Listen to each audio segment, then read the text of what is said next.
किसी भी नाम को धारण करके जब उस नाम को जपने लगो तब वो नाम होता है। नाम का एक रूप ये भी है।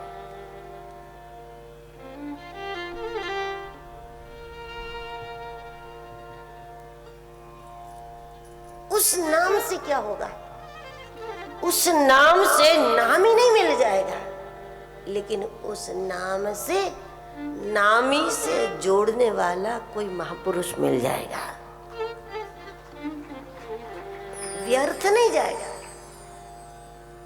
क्योंकि शास्त्र ये कहता है कि आलस करते हुए, जम्भाई लेते लेते, जैसे बोलते हैं राम, उठते बैठते, वो भी व्यर्थ नहीं जाता जिसमें भाव ही नहीं भगवान वाला।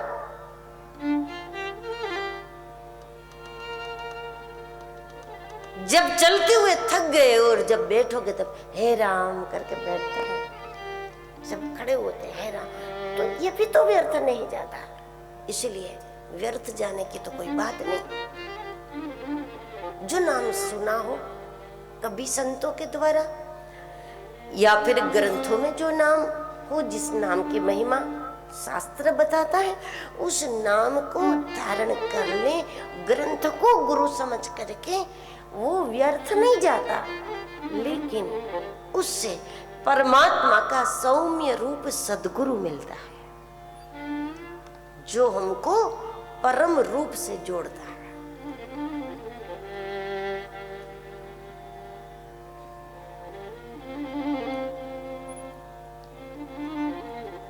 उससे भगवान का सौम्य रूप मिल जाएगा, परमात्मा से, नामी से जोड़ने वाला, नामी से हमारा संबंध याद कराने वाला कि उस परमात्मा से तुम्हारा क्या संबंध है।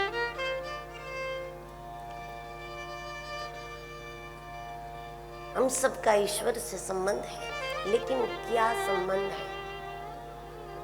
क्या उसको माता पिता मानकर भजे, बच्चा मानकर भजे, भाई मानकर भजे, मित्र मान के भजे? उसको क्या समझ के भजे? वो हमारा आखिर क्या लगता है? उसको मामा समझे कि मौसा समझे, चाचा समझे कि ताऊ समझे? हम क्या समझ के उसको भजे? एक कंफ्यूजन ये भी है कि हम उसको अपने माता पिता समझकर भजे। हो सकता है कि वो मित्र हो, हम मित्र समझकर सखा भाव से भजे। हो सकता है कि वो कुछ अलग हो, उससे हमारा क्या नाता है? जो संबंध है इस जीवात्मा का उस परमात्मा से सद्गुरु जोड़ने वाला है। जब नाम जप से नामी से जोड़ने वाले महापुरुष मिल गए, तो फिर वो महापुरुष उस प्रकार का नाम देते हैं जिस प्रकार से हमें संबंध का भी स्मरण हो जाता है, और फिर वो वास्तव में हमारा जो है, उस भाव से भजने से हमारे सारे संबंध उससे जुड़ जाएंगे। वैसे तो सारे संबंध है, त्वमेव सर्वम मम देव देव कहते, सारे संबंध हमारा परमात्मा से, लेकिन सारे संबंध से शुरुआत नहीं होती, शुरुआत एक संबंध से होती। सखा भाव से भजे, वात्सल्य से भजे, बंधुत्व से भजे, मधुर भाव से भजे, शांत भाव से भजे, जिस भाव से उसको भजना। ये आरंभ में हमें एक संबंध से उसको भजना है, और उसके बाद सारे संबंध हो जाते हैं, क्योंकि हम अपनी ओर से एक संबंध से उसको भजते हैं। वो हमको अपनाता है, अपनाता है, अपनाता है, अपनाता जाता है, तो वो अपनी ओर से सारे संबंध हमारे साथ कर देता है, तो त्वमेव सर्वम हो जाता है। नाम का एक भाव ये भी है, शास्त्र सम्मत नाम धारण करें, कुल परंपरा से जो नाम प्राप्त हुआ उसको जपे, या संतों के श्रीमुख से जिस नाम की महिमा हमने सुनी हो उसको भजे।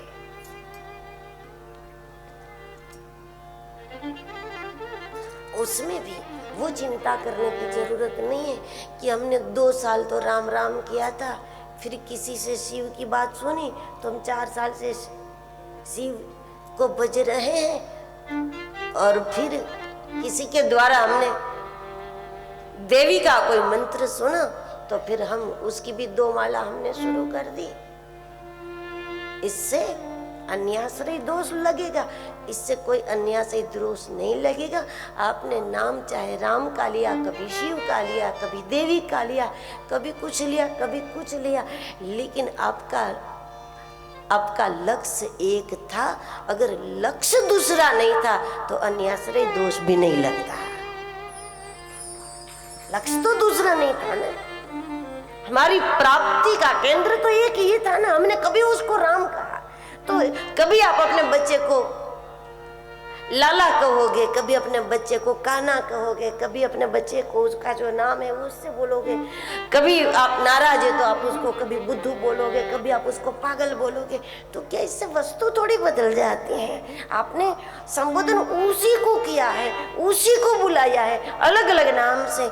उस प्रकार उस परम को भजने में भी जब हमें एक नाम में स्थिर नहीं हो पाए हैं तो इसका मतलब यह नहीं है कि हमारा भजन व्यर्थ गया। व्यर्थ कुछ नहीं जाता।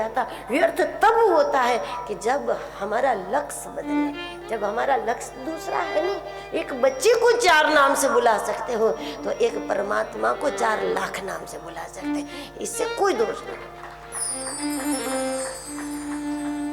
बुलाया तो उसी को है ना हमने, तत्व तो दूसरा नहीं है।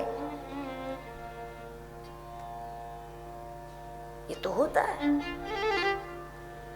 मानस में भी देखो तुलसीदास जी सबको नमन करते हैं, सबको, और सबको नमन करते हैं। इससे अन्याश्रय दोष नहीं होता है, क्योंकि मांग एक है, मुझे राम चाहिए। चाहे वो गणेश को बजे, जिसको भी बजे, बात ये होती है बसहु राम सिय मानस, बसहु राम सिय मानस। जबकि निवेदन कर रहे गणपति को, उनकी शुरुआत ऐसी है, गाइए गणपति छठवंदन शंकर सुवन भवानी नंदन सिद्धि सदन गज बदन विनायक कृपा सिंधु सुंदर सबलायक मागत तुलसी दास कर जोरे बसहि राम सिय मानस। वंदन गणपति को करे, प्रार्थना गणपति को करे, निवेदन गणपति को करे, वर्णन गणपति का कर रहे हैं, लेकिन अंत में क्या बात आई? बसहु राम सिय मानस मोरे। मेरा लक्ष्य एक है, मेरा लक्ष्य परमात्मा। तो उसी परमात्मा को प्राप्त करने के हेतु से, उस परमात्मा का अनुभव करने के हेतु से, उस परमात्मा की ओर जीवन की गति को कराने के हेतु से, चित्तवृत्ति को परम के साथ जोड़ने के हेतु से हमने कभी उसको शिव कह दिया, कभी क्या कह दिया, कभी क्या। लक्ष्य तो नहीं बदला हमारा।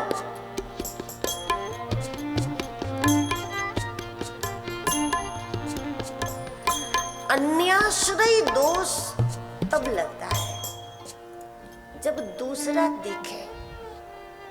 कई लोग कहते हैं कि हम कृष्ण को भजते हैं, और यदि किसी दूसरे देवता को हम वंदन करते हैं तो अन्याश्रय दोष लगेगा। हम शिव को भजते हैं तो कभी राम या कृष्ण को वंदन किया तो अन्याश्रय दोष लगता है। शिव को भजने वाले कृष्ण को भजें या कृष्ण को भजने वाले कभी शिव को नमन करें। इससे अन्याश्रय दोष नहीं होता। अन्याश्रय दोष तब होता है जब दूसरे आकार में अपना इष्ट न दिखे, तब अन्याश्रय दोष लगता है। जब दूसरे में दूसरा दिखे तो अन्याश्रय है, जब सब में एक ही दिखे तब कोई दोष नहीं होता। सब आकार में एक ही दिखे